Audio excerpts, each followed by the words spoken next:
Welcome to Full Scope, a podcast with two guys in their 20s giving their perspective on the games that we love and the story behind it all.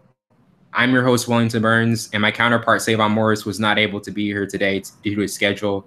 But I have a special guest, Micah Mcdonald. I graduated with him from high school, goes to my college as well. And I think this is the first time in a while you're going to hear a Duke and North Carolina fan talking sports without colliding. Great to have you on, man. Awesome. It's great to be here. Yeah. Well, we have a lot of topics to get into today as usual. And to start it off, I think one of the most probably surprising trades, if not influential trade in terms of how the East can shape up this next season is the Kawhi trade. And obviously, him going to Toronto and Danny Green, and then the Spurs getting DeRozan and Poeltl. But in terms of what team can really have the best outcome with the trade, and obviously Kawhi, he could just be a one-year rental. He could just be there momentarily. But if he's healthy and fully invested in, they could be the best or the co-favorites in the East. So what were your thoughts on the trade, and who do you think it benefits more? I certainly was shocked. Yeah. I mean, the top choices were obviously the Lakers and the Celtics, and everybody thought that was going to happen. So when I saw that alert on my phone, ESPN was like, Kawhi traded to Toronto for DeMar DeRozan. I'm like, what? So that was my reaction. But in regards to who's going to benefit, immediately if Kawhi is invested in Toronto, if he is 100% healthy and he's going to stay in that season, just one season, but he's actually going to play. I think immediate success in regards to next season. I think it's going to be close because you have that he's a top 3 player when healthy, and they have a decent setup around him. But again, you don't have Popovich as your coach and the general manager and just the leadership that the Spurs had. So I think, especially long term, I think we're going to look at DeRozan getting that revenge card. You know, like they let him go. They just abandoned him and they traded him without telling him. Very poor. And so I saw an interview recently. He's like, "I'm done. The relationship's done."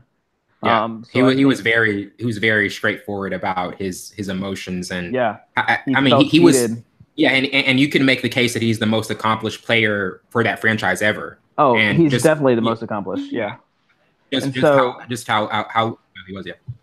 Yeah. So I think he's got the revenge trip, and he's said it in the past, and especially after he got traded, he loves Popovich, and so he's going to be able to work under him in the USA training camp and in the USA squad. But he loves Popovich. He loves playing for Pop. So I think he's going to gel nicely in that system. So I think long-term success. I mean, I love the time that we had Kawhi. I love that he was here. But I mean, if you're not going to be fully invested in our franchise, I don't want you here. And I mean, he was my favorite player when he started becoming a star. Just about, and he said, "I want to be a Spur for life," and all that. But I think somebody like DeRozan, who loves Popovich, and he's fully invested in wherever he is. Like, he loved Toronto. He loved the fans. Even after he got traded, he's like, the fans, I mean, I said they were great in the past, but it's nowhere near where they actually are. And so I think somebody like that who's invested in the franchise, and Jake Poeltl is actually a really good player. Like, he doesn't get a lot of hype for how talented he is inside. He was a lottery pick when he got picked, and so I think that's an underrated thing. But we needed that small forward because I'm a Spurs fan. You know that. And that's why I wanted to start off with this because I know 2 years ago Kawhi was averaging 25 points, 48% shooting. It's defensive player of the year caliber type of player. Yeah, he was a 2-time defender. Yeah, 2-time defense player of the year. And the last time we saw him effective, the Zaza Pachulia incident happened, and the rest was history. I mean, when that happened, I mean, obviously I was furious that the league just let that go. Right. But when he started, I mean, he's complaining that the team and the administration didn't stay with him and gel with him when he wanted a second opinion. But here's the thing. You can have one player say that, but when you have the caliber of the franchise like the Spurs have, and the caliber of coaches and just the reputation they have, they don't do that to players, and they stick with them. But for me, I feel it's on Kawhi because this is a team that's invested in you, that traded George Hill after a prime season to get you in the 15th spot in that draft. It was his prime season. They're like, we're gonna get rid of him because we want Kawhi, and they got him. They invested in him. They made him the player that he is. And when they evaluated him and said, "This is your diagnosis," he's like, I don't know about that. I'm gonna get a second opinion. Like, you have to trust the system you're in, especially if they've invested the time that they have in you. Right. And so I think, in reality, they didn't betray him. He betrayed them because he didn't trust them when they risked a lot of things by trading George Hill that season. And so, as David Robinson, I saw he was on a show and he was like, "I've never seen anything like this before." Yeah. And so, coming from the Admiral himself, when he played all in the Spurs basketball, he knows how Popovich works. He knows how the GM works and the ownership works. It's like, I've never seen anything like this from a player. So I think in regards to long run, I think the Spurs are going to benefit. And that's not just because my favorite team, it's just because they have somebody that's invested. I think Kawhi's a one and done in Toronto. I think he's going to eventually go to LA. That's where he wants to go. Which honestly, I never pegged him as that kind of guy. I never pegged him as wanting to get to LA. And that's interesting you say that because, I mean, we thought of Kawhi as kind of like Tim Duncan-esque in terms of his personality, the foundation he could build with that franchise. Do you think it was just a miscalculation in terms of what we projected on him, and that sometimes like players, they're like, hey, even though I'm in the Spurs system, I want to be able to brand myself. I want to be able to have to have my own brand and be the star player that I think I can be. Do you think it just got to a point where maybe Kawhi just finally viewed himself as a star and was like, look, this is not where I want to be anymore, and they've lost my trust? I don't think that's where it is. I think because if he wanted to go to a star-studded place, I mean, he went to LA. Yes, there's the Lakers and those are Celtics and all those teams. But when you hit the Spurs, I mean, you had the Admiral, you had Tim Duncan, who had never played basketball before until he got into high school, like a senior in high school, and then they got Tony Parker, Manu Ginobili, who are all Hall of Famers. Manu Ginobili probably the best six man ever to play the game. And so you have all these players that come in. I mean, Danny Green was waived twice by the Cavaliers before he became a star on our team. And so when you have, and that was, by the way, by the LeBron-less Cavaliers, the terrible Cavaliers. And so you all take these players, George Hill, you're taking these players that are nobody. I mean, you can just name up people like Patty Mills, Thiago Splitter, who was that? But he was one of the best defenders we've ever had. And so you come to this storied franchise, and you become a person who was drafted in the first round, and people were shocked by that you were drafted there. I mean, he was at San Diego State. It wasn't a very highly touted program at the time. Like, he made them a highly touted program. But they were like, you're going to trade George Hill, who had a breakout season, for that? And so that was something that was a little difficult. But I think they took this San Diego State guy who was not expected to do much, who was just freakishly athletic and had massive hands, and they turned into one of the top 3 players in the world. And if you want to be a star, be a star that to the team that raised you to be who you are, that raised you to be the star that you didn't think you could be, that nobody thought you could be. Like they did it to David Robinson, they did it to Tim Duncan, Tony Parker, Manu Ginobili, all these players that nobody thought when they got into the league. I mean, Manu Ginobili almost didn't get drafted. That's how. It's crazy.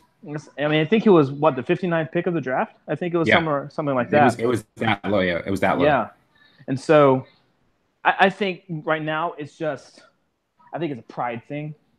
I think it's because, I mean, you were right. He does have the personality of a Tim Duncan, but Tim Duncan was more humble. He was still more outspoken to players, and he was a silent leader. But even when Kawhi was playing, I never saw him as a leader. I just saw him as silent, and that he just played ball.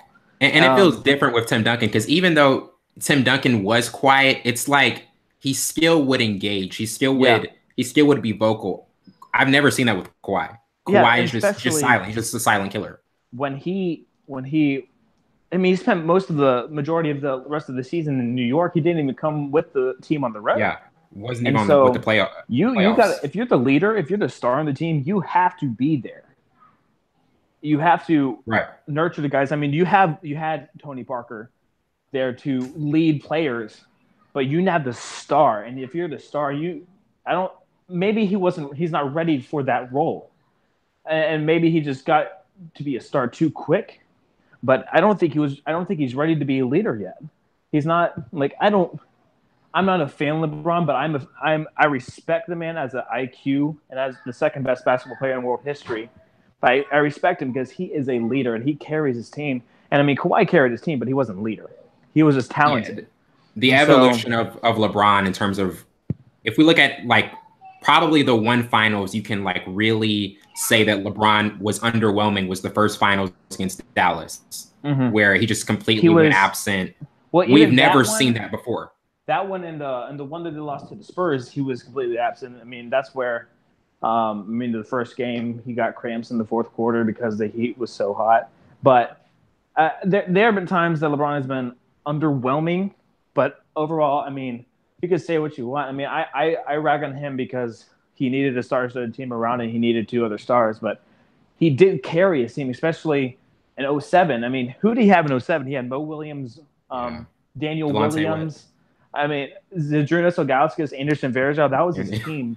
And he carried them to the finals against the Spurs. Now, the Spurs just destroyed them. But yeah, that was an accomplishment in and of itself to just get to that team to the finals. Yeah. But yeah, go ahead. I was going to say that there's a difference between LeBron and Kawhi. I mean, they're 2 of the 3 best players in the world. Kevin Durant's the other one. But LeBron, yes, he's outspoken, but if he didn't speak at all, you could tell he's a leader by the passion that he displays for his team, and by the if he's got to say something and if he feels something needs to be said to his team, he's gonna say it. Like we always thought when he was yelling at guys on his bench, but no, he was just instructing them because he knows what's going on. But Kawhi's just silent, and he has the IQ he has the potential to be a leader, but he is not. I don't think he's ready. And I don't think he wants to step into that role. So I think he wants to go to LA. Why? Because there are younger guys that don't really know much, but are still stars. They're becoming stars. But it's something of, I think I can agree with you. Like he wants a name brand. And I mean, you don't have the publicity in San Antonio that the LA has, but you had a team around you that invested in you, and I think he's going to miss out on that, and I think it's going to rob a lot of what he could have done in the future. Now, I still think he's going to be a Hall of Famer. I still think he's going to be a fantastic top-tier player, but regarding longevity, regarding just how much he could have done and produced for a franchise that risked a lot to get him, I think he's going to hurt in the end. I think DeMar DeRozan is going to benefit from the system that we have. And that's really interesting because as things with Kawhi, it could be like what you benefited from the Spurs and how the Spurs can protect you more from the media than other teams will. Like right. other teams that they'll put you right out there. The Spurs, they'll be like more savvy with it, and they'll be like, okay, certain things we don't want to be addressed because we like to keep things like that. But he really did have the image of being the next centerpiece of that organization, and now Definitely. That's withered away.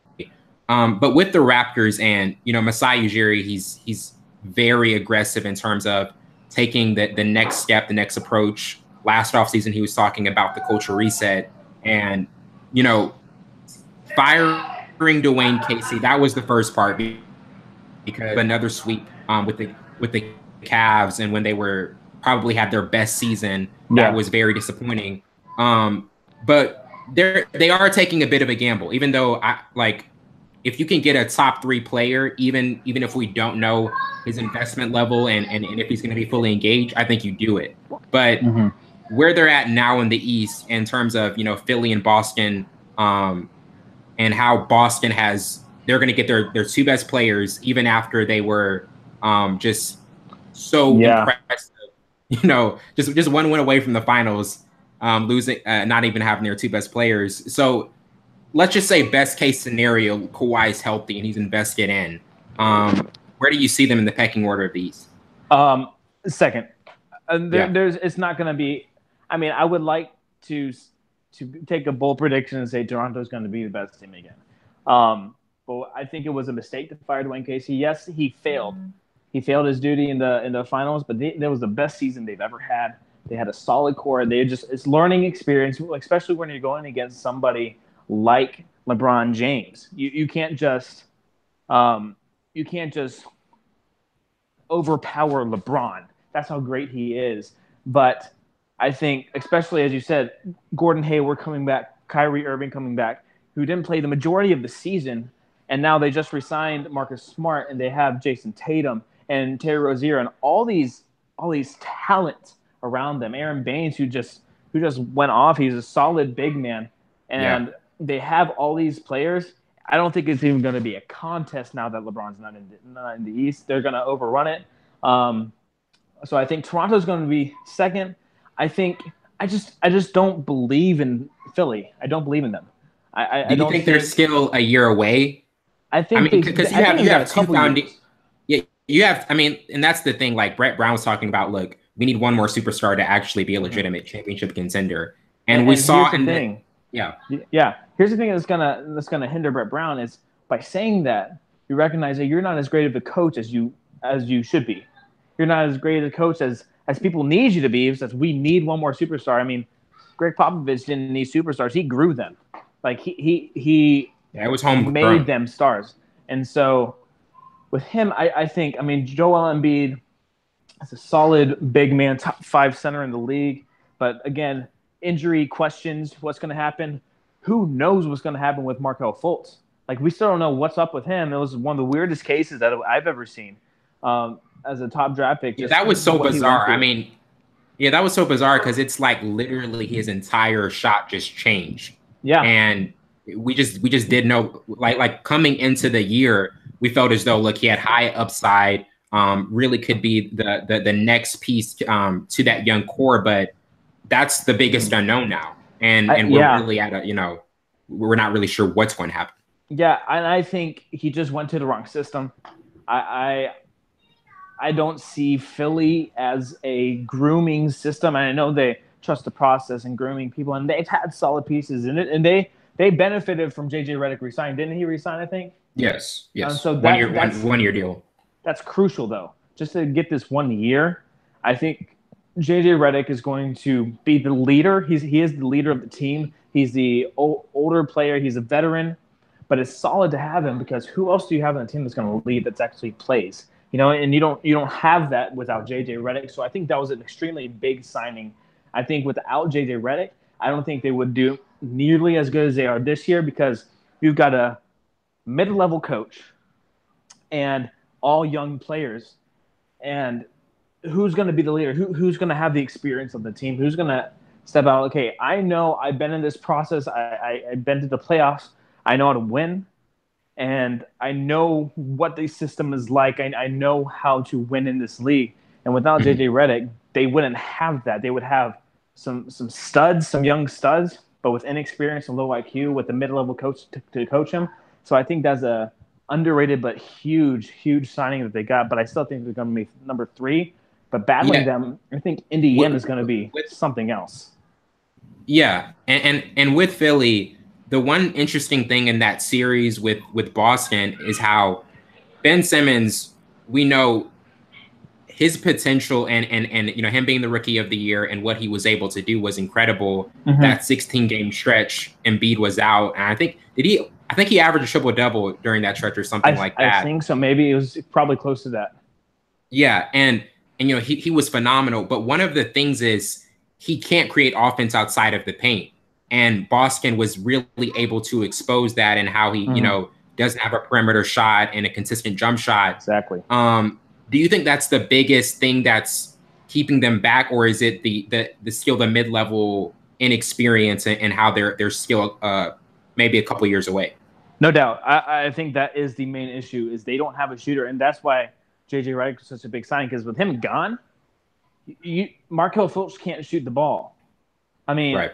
There's maybe 1 or 2 other players that can shoot okay and maybe even good, but without JJ Redick to kick out. But even then, when you have one player to kick out to and Ben Simmons drives.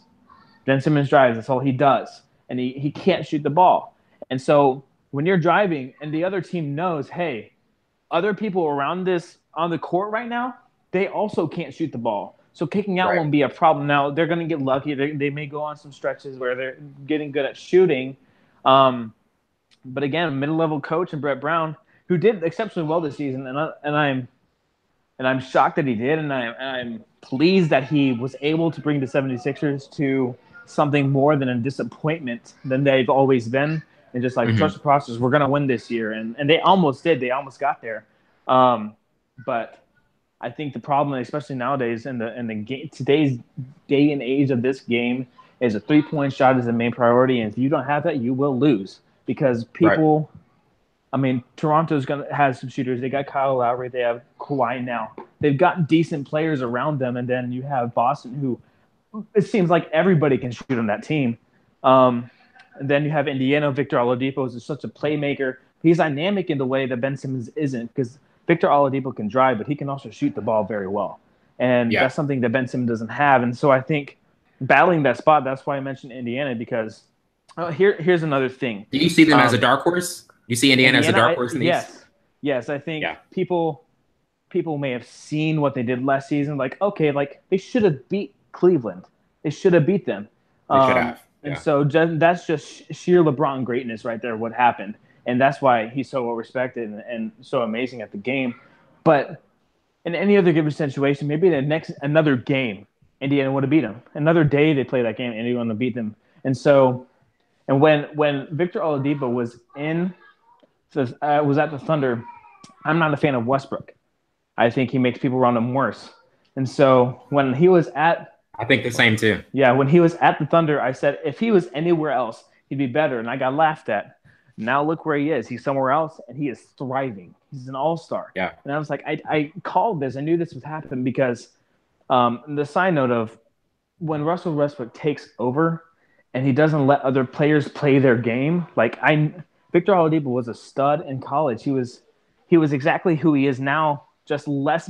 It was not as good, and when he was in the Thunder, he wasn't trained. He wasn't practicing to be the player that he wasn't able to better. He wasn't able to maximize what he could his skill set. I mean, his skill set wasn't able to be maximized because what Westbrook is so dominant on the ball that Oladipo would rarely get possessions with the ball, and when he got it, I mean, it was a rare occasion because Westbrook's he cannot play well off the ball, and that's he took 43 shots in a game 6, and that's kind of the tendency with Westbrook.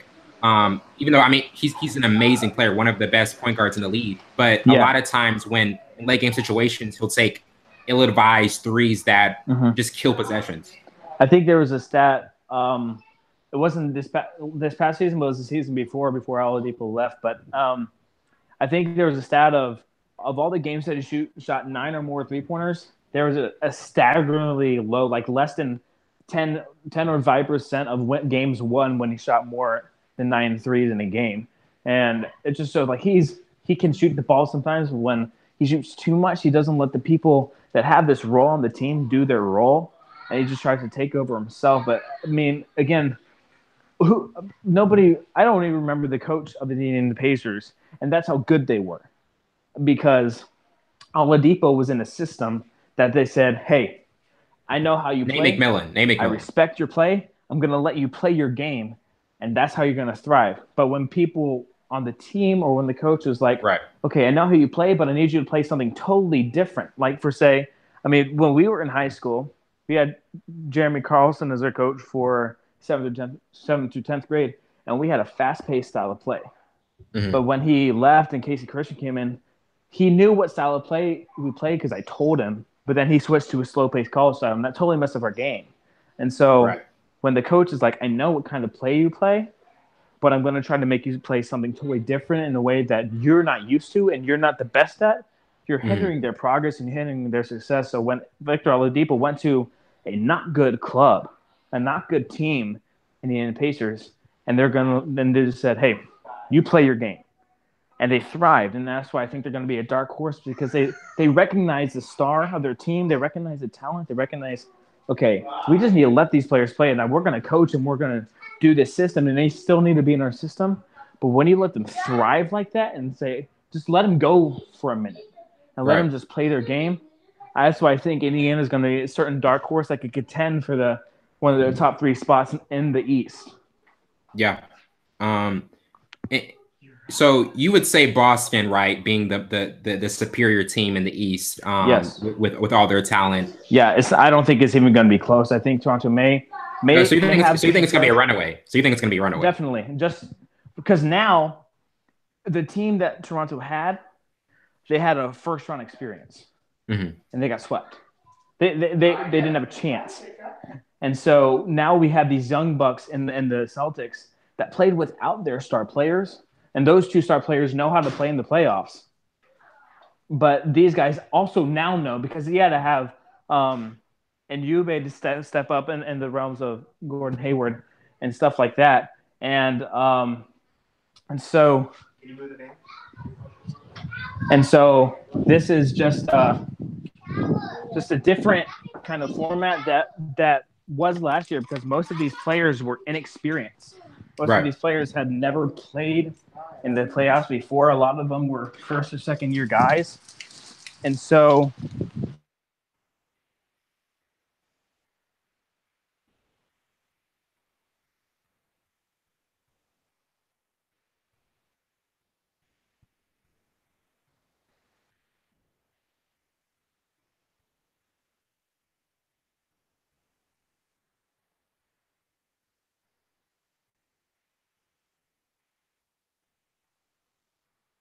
Hello.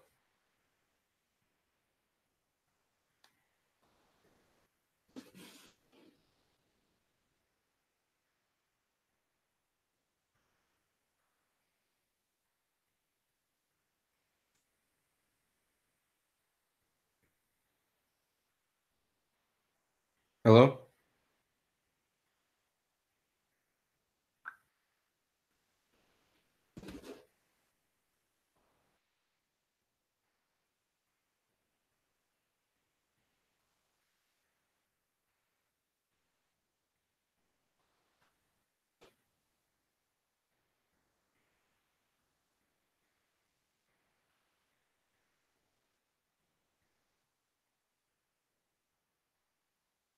Hello.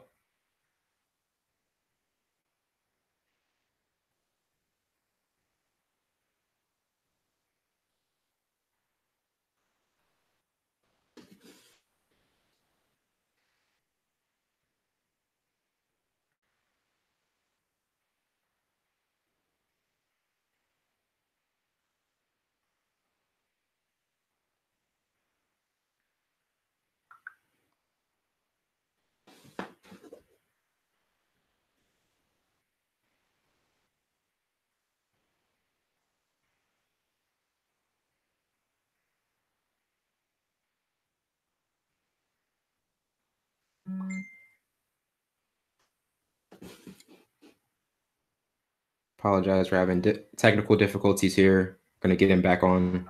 are we good? All right, there we go. Yeah, I cut off. Where did you hear me last?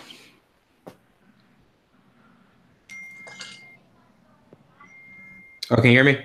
Yeah, I'm good now. It All cut right. off for a minute. Sorry about that. No, Sorry you're about good. You're that. good. Where did Well, where did I finish off? yeah. You were talking about how just how impressive the young players from Right. Okay. Boston were, yeah, able to So still it max. was just to have that inexperience become experience without your 2 best players.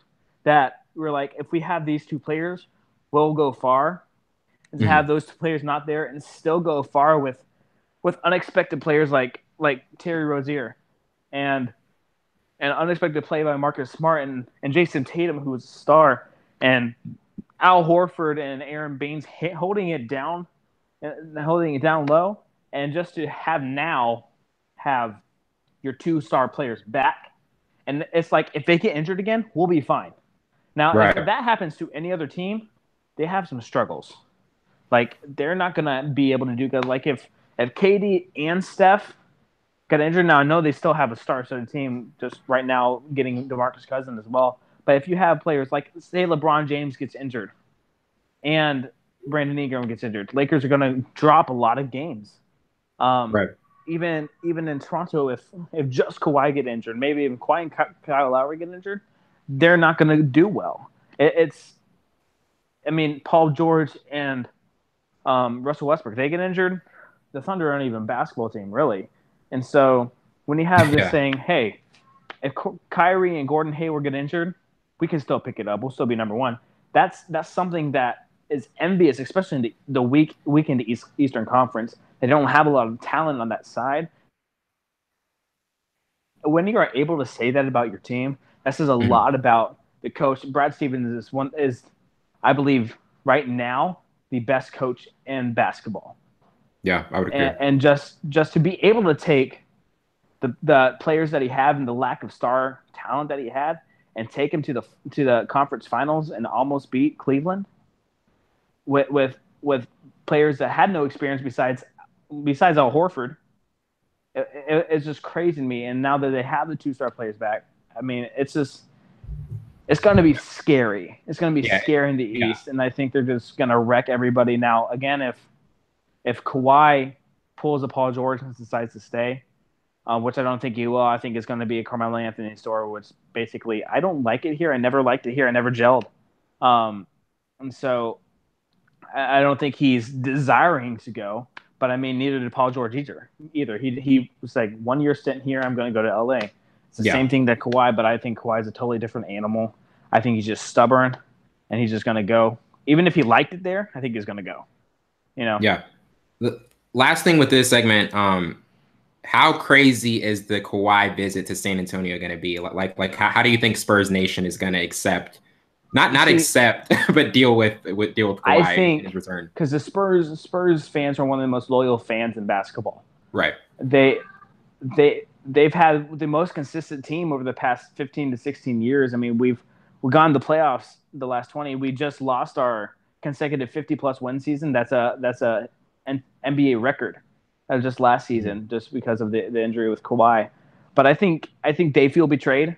I think, I mean, I as a Spurs fan, I feel betrayed because my team invested a lot in this kid and took him to the star that he now is, and brought him up as a little kid with big hands and freakish athleticism, and brought him to be the second or third best player in the world, and he Right. just left because he didn't take our opinion, and I feel we have the right to feel betrayed because we invested so much and we wanted him. Like, we didn't want to trade him.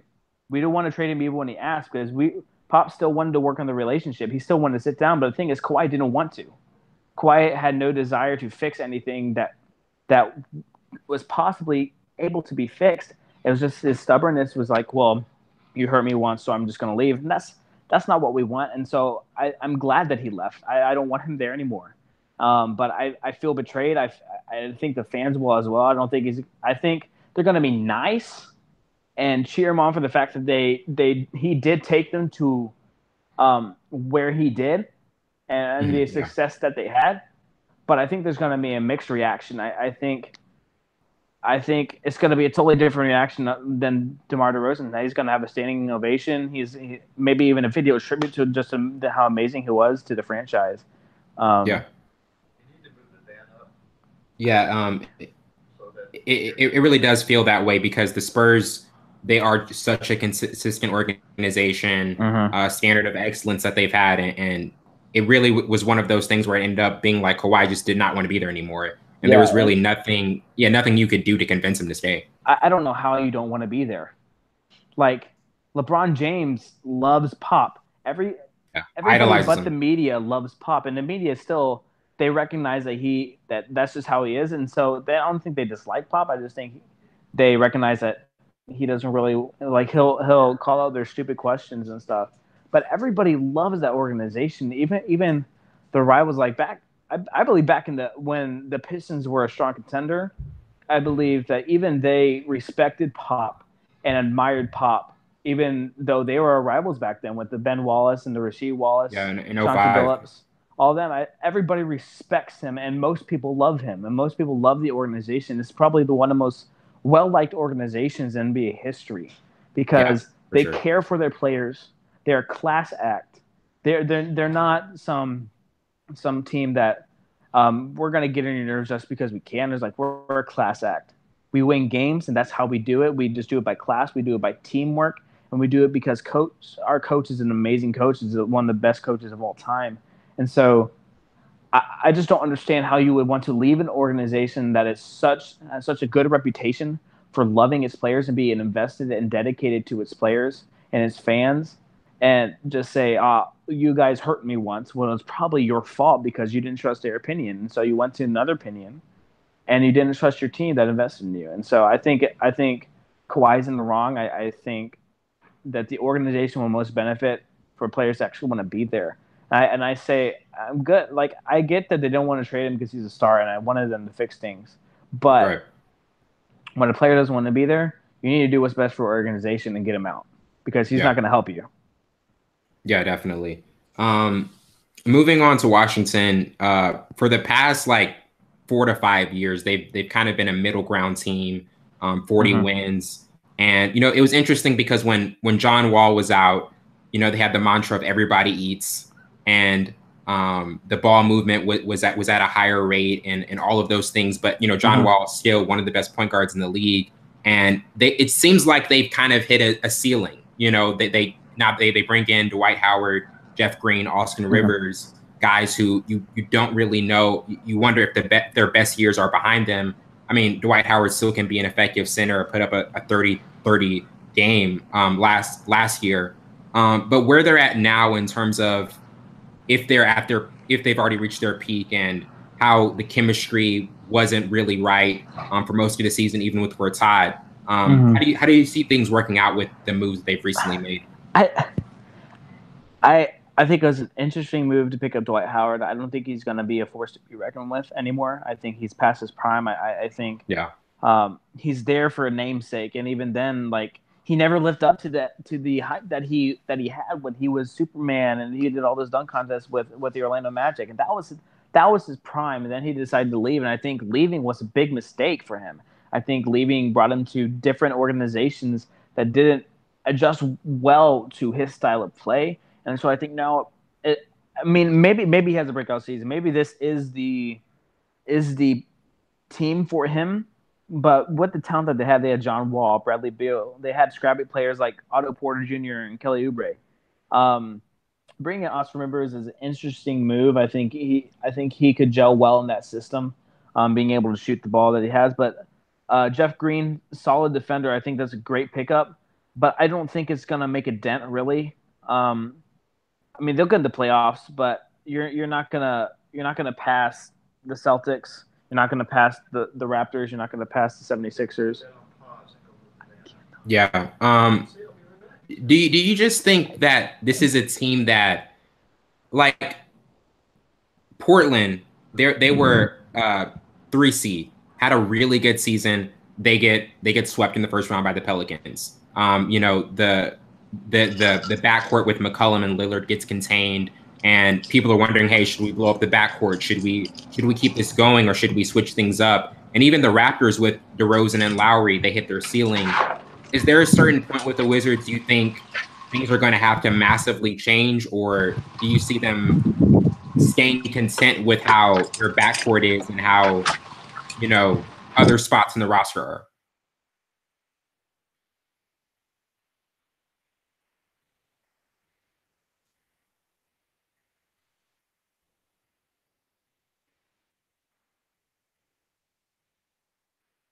Hello?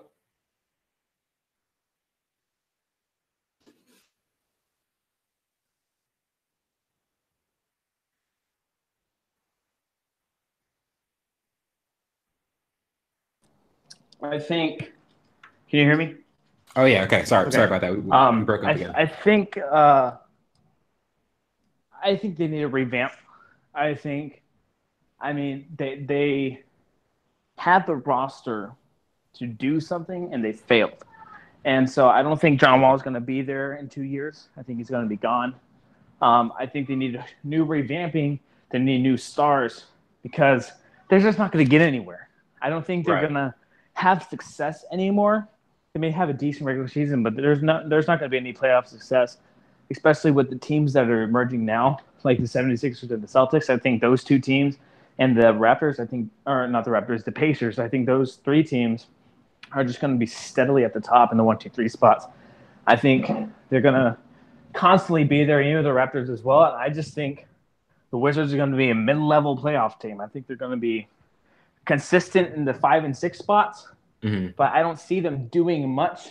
Now, again, it's hard to predict because some people just have breakout seasons and surprises, like when the world, like the Celtics. I didn't expect Portland to have the type of season they had. Right. Yeah. I mean, last year being the top 3 of the West. It's definitely surprising that they just got absolutely demolished by the Pelicans. I mean, Pelicans have that talent, but it never really broke out, and it was just convenient for them, but really unlucky for the Trailblazers that just had to happen in that playoff series. That everything that the Pelicans and Walker finally clicked, and finally they just did it. And then Lillard just couldn't bring his team and to have the will to do it. And I think Anthony Davis's presence is very prevalent in that. I think they didn't have anybody to stop him, and that's why having a center like Anthony Davis in this league is so crucial to have, and such a very good asset to have. Like him, DeMarcus Cousins, you have these players that, because the game now is a small ball kind of style. It's an outside game. PJ Tucker playing at the 5 for Houston. Right. It's different. If you have that, the style of play now is if you have a center, he's just whatever. Like, it doesn't matter if you have him or not. But when you have a center like Anthony Davis, that most of the league doesn't have a center that can match up, that's why he excels. And that's why he's so good. And that's why I think a couple of the people that came into the league during this draft season, I think, can excel. I think if Mo Bamba gets big, he can excel in the league and just have the IQ because he's a big man. And not a lot of big men are used in the game. That's why I think DeAndre Ayton is going – no, he's not – he doesn't have a great team around him. He doesn't – it's going to be iffy, but – we're about to get to them. Right, okay. So I think when he gets into the league, I think he's going to dominate. But I think he also will be hindered because he doesn't have that veteran player that can help him. He doesn't have that experienced center that can be like, okay, I'm going to show you the ropes. Yeah. Yeah, and you just brought it up with the Suns and Devin Booker signing a 5-year, $158 million extension. And he's an amazing scorer, volume scorer. Yes. But there's the notion of the playmaking and defense isn't there. And is he just a one-dimensional type of player? And you've got Josh Jackson, really talented, and now Ayton. With this team and especially with Booker, do you think he can progress into something that's more than just a volume scorer? Because, look, his prime years right now are going to be in Phoenix. And it's really interesting to see if he can develop into something more than just a volume scorer and really unlock the potential that, look, 70 points against Boston, amazing. But can he also add, a more versatile part to his skill set? If I were him, I would have looked to get out. Yeah. I think at the Suns, unless they get a solid coach, unless they get some star players, I think it's going to be less beneficial. I don't think he'll become the 2-dimensional player or the 3-dimensional player that we need him to be, that we think he can be. I think he's going to stay at the level that he is now because that's just the level that the Suns are at. They don't have the caliber of people around him to make him better. Maybe bring DeAndre Ayton in to maybe help him get more assists and help him get more points. But I was honestly shocked that he signed that 5-year extension. I was not expecting that, especially from the potential that he has and from the caliber of teams that could have had him and that could have weaned him, that could have trained him to be the also solid defensive player that he can be. I don't think it was a wise move on his part. Now again, he may excel, he may transform into a great all-around player, but I think he's just going to stay the one-dimensional player that he is. If he keeps staying there, I think he needs to get out, and I don't think it was a wise move to sign again. But again, I like the loyalty. I like the loyalty that he has to the team. I like it from Damian Lillard that he has a loyalty to the team. I liked DeMar DeRozan's loyalty. And some of these teams aren't good, but they want to make them better. So that's something that I admire in Devin Booker that you don't see in a lot of guys. You don't see that in Kawhi. You don't see that in a lot of guys that just want to go to successful teams to win championships. And I get that's the ultimate goal is to win a championship, but he has a certain class that a lot of young players don't have. And so that's something that I think will carry him. I think that his reputation will precede himself, and that he is loyal to a team because he wants Yeah. to make them better. So I think that'll help him later on in his career, but I don't think it's going to do anything for him now. Yeah, and it really does seem that way. I mean, them firing Earl Watson, then letting go of Eric Bledsoe. Mm-hmm. Do you think that like the negative? I mean, it's interesting because like the negative attention around just the negative like feel and vibe with that team for the beginning part of the season, with Bledsoe saying I don't want to be here, the tweet that he sent out, and all of those just negative elements to that. Do you feel like he just kind of wanted to go against the grain and be like, look, I want to kind of plant my flag with this franchise and kind of just go away from go contrary to what has kind of already like been established the first part of a really rough season? Yeah, I think the added additions that they got too. I mean, they got Trevor Ariza. They Yeah, that was a good pickup. Josh Jackson. They got Michael Bridges. So I think they have some decent pieces, especially with Trevor Ariza being able to be a defender. But I mean, you don't have a great big man. Your big man right now is 8, and he's still untested, but he's obviously a highly touted player. But other than that, like your best big man besides that is Tyson Chandler. Yeah, And I mean, he was great in the past, but I think again in this league you don't necessarily need a center, and that's why I think the other agent's going to get a lot of minutes and a lot of playing time because they need him in there. Um, but I think he can work well. Devin Booker can work well with some of these players. I think he's going to work well with Michael Bridges. I think he's going to work well with Trevor Ariza because Devin Booker is your shooter. Michael Bridges is right. a good ball handling small forward, and he knows what to do with the ball. Trevor Ariza is a passive offensive player, but he's still a force to be reckoned with when he gets the ball. He can shoot the ball. So I think Booker's going to have control. He's going to be able to dictate what he wants to do, but he has players around him like Michael Bridges and Trevor Ariza and DeAndre Ayton that he can either kick the ball, he can put it inside, and they can kick it back out. So I think it's going to be interesting. Again, they're in the West. I don't think they're not gonna get in the playoffs this year. They may change a lot, but you have just so many teams. I mean, I don't think they'll pass the Nuggets and or the Timberwolves, and those are two up and coming teams. But I think again, amidst all the press with Eric Bledsoe not wanting to be there, and I can understand him not wanting to be there and wanting to win a championship. But Yeah, I mean, how old is Devin Booker? He's like 21. 21. Yeah, He's 21 years old, and to have a player like that went to Kentucky, a highly touted program, that came to a low-level team in the Suns that lost Eric Bledsoe, that's not really good, and he said, "Hey, I know I averaged 25 points a game last year and 5 assists and 5 rebounds. I did good, but I want to make this investment. I want to do this thing. I yeah. want to do this." And he only played 54 games last year too. He didn't play a lot of the games. Mhm. Um, but he's got the talent to become a really underrated, really a good star, but an underrated star. And I think he can get there. And maybe this young team with a veteran like Ariza, who's been in certain places especially last year, he now knows that he was in the conference finals. He knows how to get there. Yeah, So I a think those are. great a great 3 and D guy. Mm-hmm.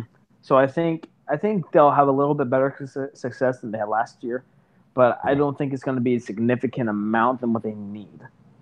Yeah, and it's interesting you were talking about the Nuggets and Timberwolves and that low tier of the West in terms of maybe 5 to 7 or maybe 5 to 8.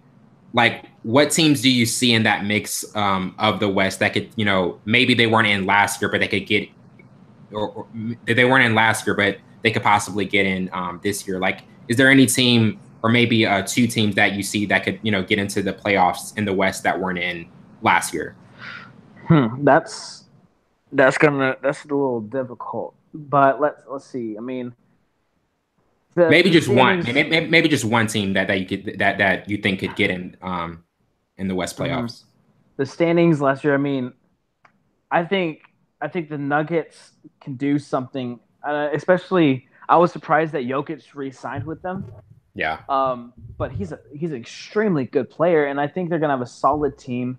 I think that Jokic signing was definitely necessary. I think they're gonna. I mean, they were ninth last season, but only a game behind the Timberwolves. I think they're gonna pass the Timberwolves.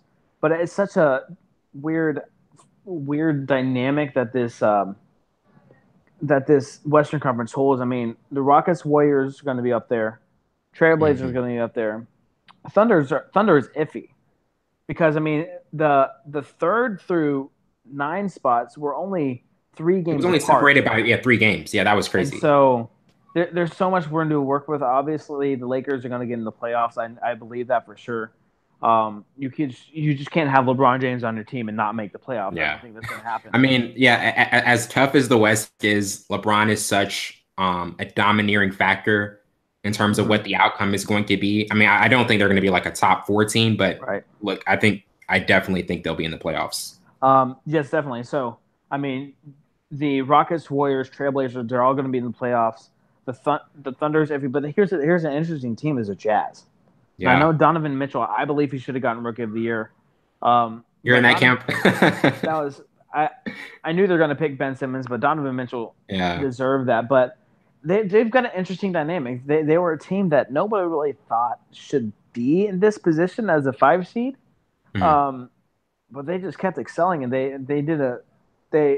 held to their guns. They did a great job. So I think they're going to stay in the playoffs, especially if Donovan Mitchell stays at his level. But it's so interesting because you got these teams that, I mean, the Pelicans, yeah, they should be in the playoffs. Spurs should be in the playoffs next year. The only teams that are iffy for me are the Thunder, Jazz, and the Timberwolves. I think the Nuggets will get in, and I think the Lakers will get in. So that leaves one of those teams out.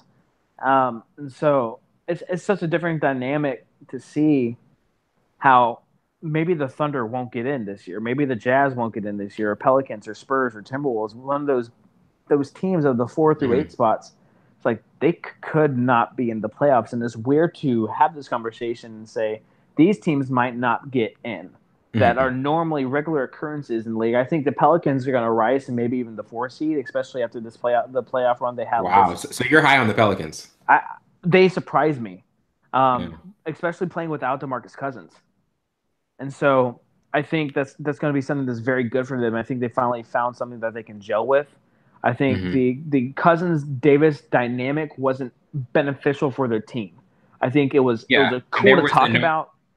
Yeah. Yeah, And then there was the notion of people saying that almost Davis was reluctant to play at the 5, but when yeah, he did, it was really good. Like them spacing the floor, them having more shooters, hmm even Miritich playing well. I mean, playoff Rondo, that was yeah, an element that is always positive when Rondo is playing at that level and is how yeah, he's a basketball savant, really. I hmm mean, like he has a ton of knowledge at the point guard position, and that was interesting. That the dynamic of, hey, can Davis does Davis actually play better without Cousins? yeah. And I think to have a player that you know could play like Davis and bring in somebody that is going to contest a spot, I think that was a bad move. Um, it was fun to talk about. It was interesting to see these two powerful big men playing alongside each other, but I think Mhm. they just got in each other's way. I think both of them are used to. I mean, DeMarcus Cousins, the Kings, he was used to having the ball all the time down low, Yeah. but now you got to split up both of them and say, okay, you can't have it as much as you probably should have it, because you have this other star with you, and so I think the Pelicans can move up. I think they'll move up from the sixth spot even more just as they continue to gel. Um, I don't. I think the Trailblazers is iffy. I don't know if they're going to stay at the 3 spot. I think they might slide down. Um, I think the Lakers will be about mid-level West in the Western Conference. Mhm. But you don't have to worry about the bottom four. You don't have to worry about the Kings, Mavericks, Grizzlies, or Suns. They're not going to come close, and that's just stinks because they're in the Western Conference. But do you think the Grizzlies with a healthy Mike Conley and Marcus Saul could make things interesting? I don't think so. I think so. I think their prime was when they were an 8 seed and they Right. upset the Spurs with Zach Randolph and Mark Gasol in the prime, and they had a great one of the best defensive players in the game, but he was stunk Yeah. at offense. Yeah. I'm blanking on the name, but I think you know what I'm Tony talking about. Allen. Yeah, Tony Allen. Tony Allen. And Michael Conley was still in prime. Michael Conley is still an underrated player, but He is. I mean, they're not going to pull a Bulls and get from the 13 and then go into the playoffs, which I definitely feel the Bulls doing this year. I think they're going to get out. I mean, they're 27-55 last year. I think they're going to get into the playoffs. So, I think it's going to be interesting dynamic. We'll see what the Heat can do.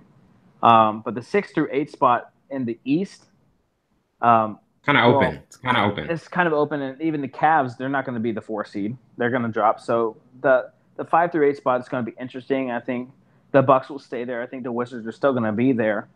Mm. But I think the Bulls will jump. I think the Bulls will grow with leaps and bounds. Just with their team, I think they're going to do well. Yeah. But the West is just it's kind of two different. I mean, there's not much room to move around, but there's so many teams that can be put in different positions in the West. There's going to be one really good team that's left out of the playoffs in the West. I think the Nuggets were a 49-win team. They didn't get in. Mm-hmm. Yeah, I feel like it, Rob. I think they deserved a chance, but I mean, you got to win those couple other games, and you got to pull it out. Yeah. And you were talking about the Cousins fit with Davis, and he probably the most surprising move I think of the offseason, or the one that caught a lot of people off guard. Cousins to the Warriors, and to me, I view it as a luxury gamble. They can do this. They're a team that, look, they've 4 straight years, 4 long playoff runs, and now this is something that can mix it up. This is an interesting adventure interesting new twist for them. And look, it could work out. It could not be as good because he's probably going to come around, I think maybe February or before the All-Star break, maybe even after. But he can be very difficult. I mean, he is a player that a lot of teams have had issues with in terms of the technicals, him being a hothead at times. Right. But he's one of the most talented big men in the league, and now he's going to a championship team. What were your initial thoughts on the move, and also how do you think it will work out if he can be healthy? My initial thoughts were, this isn't even fair. What was the one piece that they were really lacking in? Center. It was a center. Yeah. They've got their starting 5 are all stars. They have Steph, they've got Durant, they've got Klay Thompson, they've got Draymond, they've got him. Now, I think Thompson's going to be out in a couple years. Really? That's interesting. So you think out of the 4, he's the one who's going to move? I think trade rumor talks, I think it's Jimmy Butler and somebody else are talking to have a 3rd star wherever they're going to go. I can't remember what team, but Jimmy Butler and somebody else were talking about them and another star going to a team and making their own little super team. Jimmy Butler or Kyrie. I think it was Jimmy Butler and Kyrie. I think it was Kyrie. And so, and I think one of those. I think Klay Thompson could be that person. I think he's kind of the odd one out there. As weird as to say, I mean, everybody talks about Steph, Durant, and Draymond. Everybody talks about those. Now everybody talks about DeMarcus Cousins, and Klay doesn't get the recognition that he deserves. Now he still gets recognition, but not as much as he is an incredible player. Yeah. Now, not just a shooter, but he's a voracious defender. He's a solid leader. He's a quiet leader. He's a silent leader like Tim Duncan is. And he has some emotion. He's more vocal than Tim Duncan was, but he's still silent as the other players and the other personalities on the team. But he doesn't get the attention. He doesn't get and this is the thing with Klay. Acknowledgement. And this is the thing with Klay. The last 2 times the Warriors have been on the brink, the game 6 against OKC 2016 went on that, had a barrage of threes, saved them there. Yeah. And then game 6 against Houston when they were down 17. he has like 35 or 37. Like when he's needed most, like he's just exceptional from Yeah, three. he is. He never fails coming coming to where he's needed when he's needed. When Steph isn't hitting, Clay will hit, and when they need him to do anything, he's consistently doing that. And I mean, me as a Spurs fan, I want Clay on my team because he is so consistent. And he is such a team player. He's Yeah. quiet. He's not braggadocious. I mean, when he had the 34 points in a quarter, I mean, we heard about that for a couple of days, but then it went away. You know, Yeah. I was like, oh, they're so cool on Sports the next day, and maybe even the day after that. But after that, it was okay. Yeah, he had that game, and And then the when he 60 points with only 11 yeah, with only 11 triples. Like, oh it's gosh. ridiculous. And he does. If Steph did that, we'd be talking about that for at least a week. Yeah. And it's not fair to him. Sports Center top 10 Yeah, repeatedly. it's not fair to him. The biggest recognition that he got was that 34-point record quarter, but even then, he didn't even have a week of it. And so I think he's just the all one out. I believe could be wrong. We'll see how well this DeMarcus Cousins things work, but it's just ridiculous. It's we can have all this talk about all these teams trying to exceed, but the bottom line, The Warriors are going to win again. DeMarcus Cousins fit, the Warriors are going to win, and that's why NBA is declining in the eyes of the people, because it's become, let's see how many stars we can get on the team. And I don't want a league that is so predictable. That's why I love college basketball. I love college basketball because you never know what can happen. You'll have the Loyola Chicago's, Yeah. that was like, okay, they're going to lose in the first round, but they go all the way and they compete. And we have these teams like that. There's like, okay, we have these one seeds, but nothing's for certain. Mm-hmm. UMBC beating Virginia in the first round. It's crazy. It's the first number one seed. And so, but when you go here, beginning of the season, what are positions? Golden State Warriors going to win. Wow, what a surprise! Golden State won. It's not fun anymore. It's become now. I love back in the days when it was the Spurs and Pistons. Now, they were constantly in there, but you had no idea who was going to win that. Right. And you still have the other teams that would come out. I mean, the Grizzlies beating us as a one seed. The Suns coming out of nowhere, they beat us in a year. And you have these other teams rise up. Golden State beating Dallas that one year when they were the 8th seed. That was crazy. Dallas beating Miami in the finals. Who would have expected that? And so that was the kind of game that I loved. That the Spurs and the Heat finals, where it was a game 6. 30 seconds left. We're up by 6. They had the trophy in the Spurs locker room. Yeah, they literally brought it out. Yeah, and they lost it. And that's the kind of play that I love. But this past postseason, I mean, the super majority of the games were by double digits, and not just double digits, but like 20 or 30 points. So you're saying the one counter I would have to that, I mean, the league has become a global sport. Like, I really do feel like people are more interested in this sport in terms of like a global perspective. But in terms of how Houston was playing, like they were up 3-2. Right. There was a certain sense that, look, this is a team that really could counter the Warriors, really built perfectly to beat them. So are you saying that there really wasn't even 1 point last season you felt that way? No, I did have a sense of, I was shocked that Houston got a 1 seed. I was shocked at how well they did. So it brought kind of that level back. But especially when they went up, I'm like, but even when they went up, I still felt Warriors are gonna win. Yeah.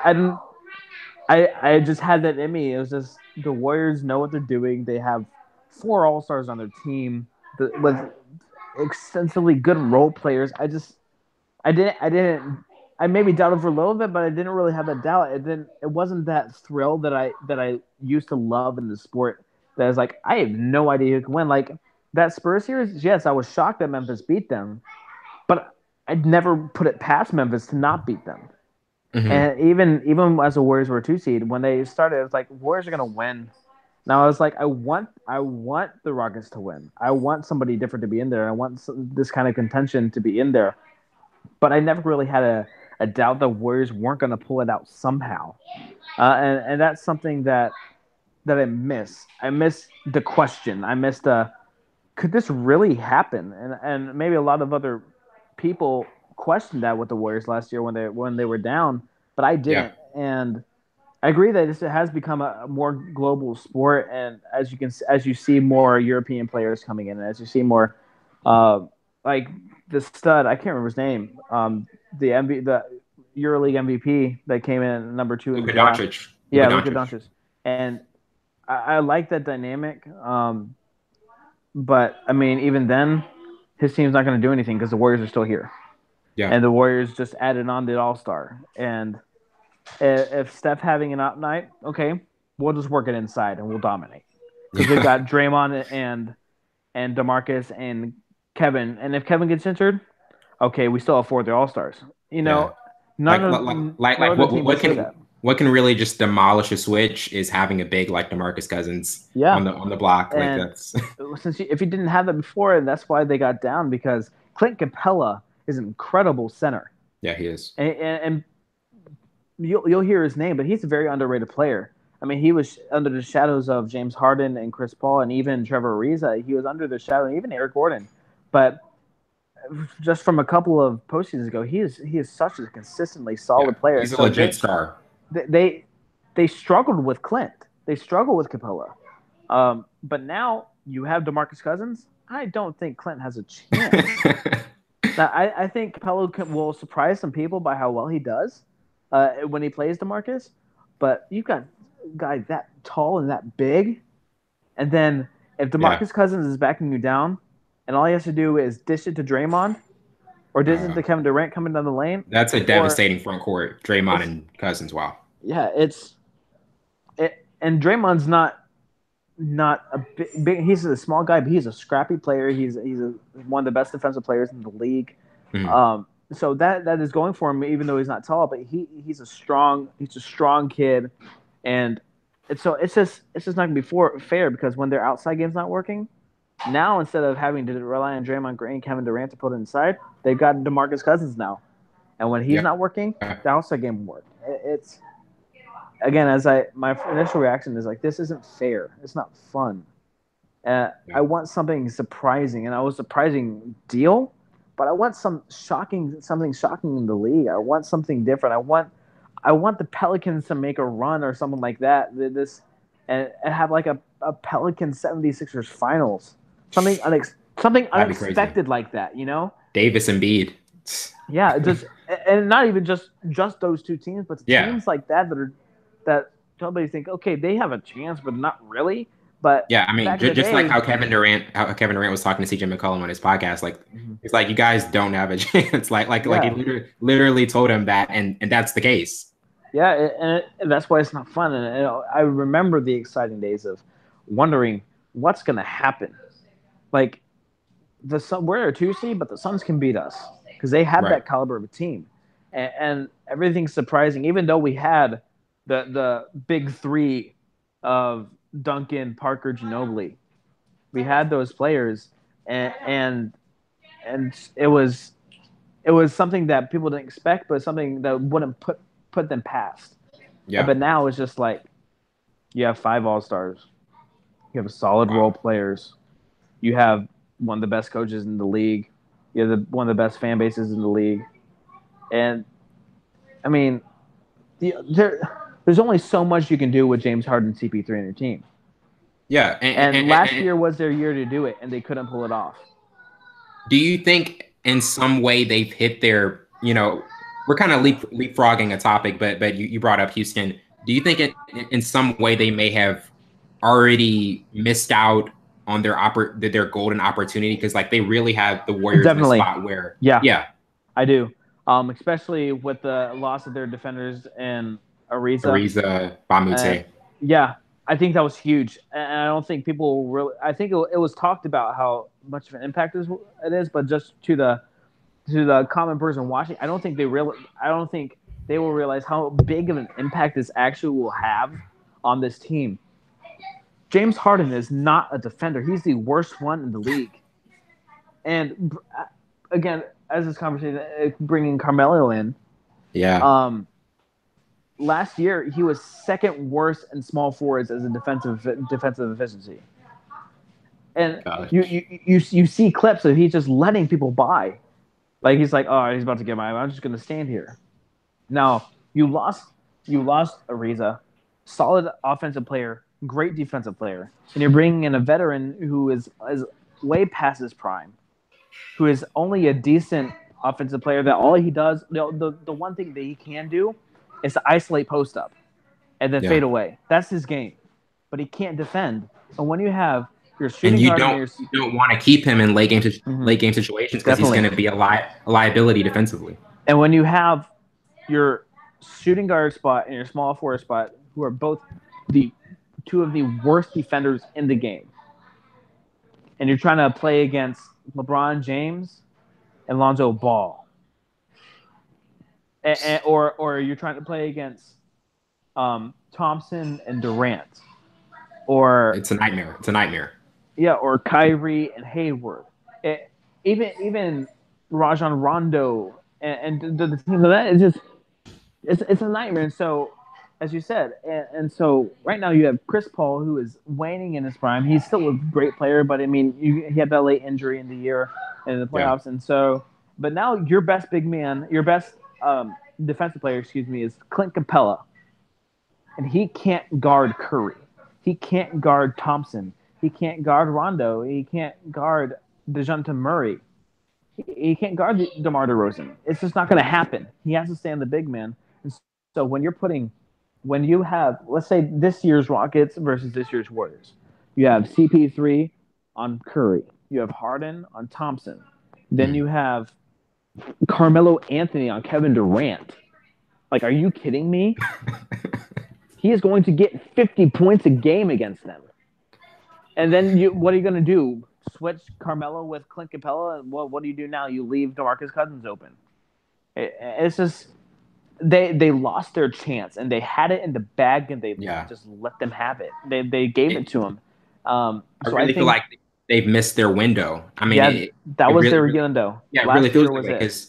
Because literally the Warriors, they're on the fourth year. Steve Kerr talked about how difficult it was the fourth year to stay motivated throughout the season, not be complacent. And it all manifested itself in one because people were like, oh, there's too much iso ball with Durant. This isn't the style the Warriors play. All of those things. And, when Chris Paul had the hamstring injury in Game 5, it really felt like even though they won, it also was a loss for the series because he was just that difference maker for them. When the threes weren't going down, he could get you a mid-range shot whenever you needed it. Yeah, and I think just the level of play like Eric Gordon played. Yeah, I don't think that's going to be consistent. I mean, he's a good shooter, he's a good player, but he played unreal in the playoffs, and I think that's a rare occurrence. I don't think it's going to be regular for him. I think CP3 stepped out of his normal. Like, he's a star, but he stepped out of his normal stardom to become a superstar in that series. And just play out of his mind and save that team from a lot of bad playing and from a lot of even worse results than they had. And but now you're not gonna. That was your chance. That was your 1 year window. That was the chance to take over for 1 year and say we are the champions and lift the trophy and get the banner. But they missed it. And I think they're going to really regret it. I think they're going to look back and say, man, that was it. Especially with the addition of Cousins to the Warriors. I just think it's going to – and the loss of Ariza. I think that's huge. And just adding, to me, a not good player anymore. Yeah. He's not going to have the ball a lot. But there's always the question – yeah, and there's always the question of is he willing to fit? Because he literally laughed off a reporter last – I think the preseason media day with the OKC when they asked like, would you be willing to come off the bench? And he just laughed them off like that was not even a possibility when that actually would have been good for that team because Russ and George was much better than the trio of Russ, George, and Melo. Yeah, I'm just looking at the plus minus for Carmelo. His plus minus last year was minus 1.93. It was number 275. and his defensive points Wow. saved was minus 101, which is Oh 299. gosh. Field goal differential was point 0.6. On an opt-in differential was 8.2, which was number 303rd in the league. And he was in this ranking, he was second only to Anthony Wiggins as a terrible small forward. But his defensive score was 1,041. And that's terrible. And, Wow. and especially at the position that is the most touted in the game. Yeah. The small forward position is the most impressive position in the game. You not only have Kevin Durant and DeMar DeRozan now, you've got LeBron James, who just came to the West. Who are you going to put on him? You can't put Anthony on him. It's not going to work. And Anthony's going to be eaten up alive. You're not going to put Harden on him, so you got to put a bigger man. Then LeBron's just going to outspeed him. And just all these teams that have the decent shooting guard small forward that they're going to match up with Carmelo and just absolutely demolish him. And I think it's going to hurt them in the end. I think they missed out on their opportunity to keep Trevor Ariza. And they really had a huge loss right there. Yeah, it definitely feels that way. Mike, I know I've kept you way too long, but the last talk, man. Yeah, the last topic, OKC getting back George and also, Jeremy Grant and picking up Nerlens Noel and Andre Robertson, like one of the best, perimeter defenders in the league, and he's out for the season with that injury. Like you said with Russ, it's I really feel like this can be a really good top tier team, but at the same time, if Russ is still, I kind of take that back, because if Russ is still playing the way Russ plays, I feel like they still may be in the middle ground, because it's just he can't play well off the ball. And yeah, the difference between the years that they should have gone far with KD and James Harden, which is crazy. They're the only team to have 3 MVPs on their team at one time. Now, they weren't MVPs at the same time, but 3 future MVPs on the same team. And they couldn't do anything because they didn't gel together.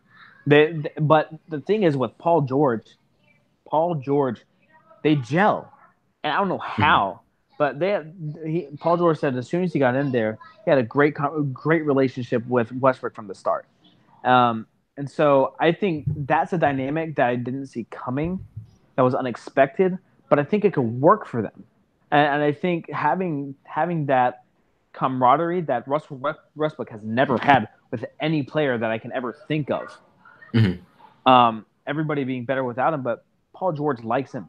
Russell Westbrook likes Paul George. And so I think that camaraderie, especially with that talent that they have, I think it's something to take into consideration. Right. That I would never have taken into consideration before. But again, I don't think it has any impact on the success that they're going to have. Now, I mean, they got Steven Adams center, who, again, for me, is also another underrated center. He's a scrappy player, but he's so consistent. And they also picked up Dennis Schroeder, which was interesting because he's a solid point guard as well. But again, Nerlens Noel, we don't really know what's going to happen with him. He's one of those unknowns. He was really good in college, but got injured and just didn't. He underperformed, and so the dynamic is, how is Russell Westbrook going to relate with everybody else on the team? Because Russell Westbrook and Paul George, while they are incredible players, they can't do it by themselves, especially in the West today. They've got Steven Adams. I don't know their relationship now. Steven Adams must like it there because he's been there for a while and he excels. But I think and Hamidou Diallo, he's a great player. But Russell Westbrook, I think he needs to work on his relationships with the people. And I don't think he's ever going to change his game. I mean, it's working for him. He's averaging triple doubles in the season. He's a great player. He's a terrible teammate to me. And I think that was the downfall. I think that's why the old Thunder couldn't do anything when they should have done incredible things. They should have won championships, but they didn't because they didn't have the camaraderie. Because Russell Westbrook is a selfish player, and he's not a very likable player around the league. He's a passionate player. I love his passion, but he's just not a good teammate. And I think it's fortunate for them that Paul George likes him and they have a relationship. So I think that might help them. But I don't think it's gonna. Even if they move up from a 4 seed to a 3rd seed or whatever, I don't. The Warriors are gonna win. Yeah, The Warriors are gonna win the West. It's not gonna differ for anything. There's no team that can compete with the Warriors this season. Now we may have a breakout, but I don't know who would. Yeah.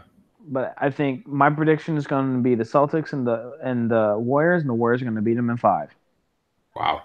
And maybe 6, just because we'll see the health of Kyrie and Gordon Hayward and just how well they can gel with the team that are used to playing and that they're going to have to relax their playing time now.